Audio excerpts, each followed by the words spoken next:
благодатная всякая тварь. Pourquoi travaillez-vous aussi la mosaïque?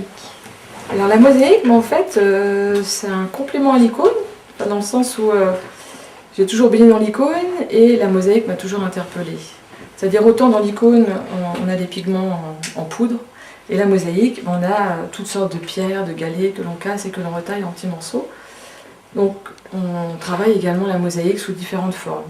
C'est-à-dire qu'on peut réaliser des icônes en mosaïque, donc ça va être le même travail au niveau de la symbolique. On va utiliser toutes sortes de pierres, des galets de rivière ou autres, et puis également de la pâte de verre. La pâte de verre qui, elle, vient de Venise ou de Murano, qui est en plaques. Vous avez quelques échantillons derrière moi. Et donc la pâte de verre pour tout ce qui est couleurs très franches, et puis toutes sortes de pierres pour des couleurs plus mates.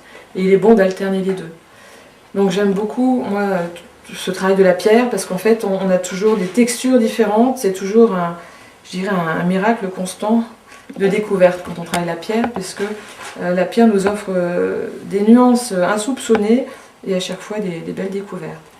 Ça prend un peu plus de temps au niveau du travail, mais on travaille pour l'éternité. Et c'est vrai qu'à notre époque où tout va vite, où les choses sont en général éphémères et sont faites, les matériaux sont même faits pour ne pas durer, le travail de la mosaïque c'est tout l'inverse. On travaille hors du temps mais pour l'éternité.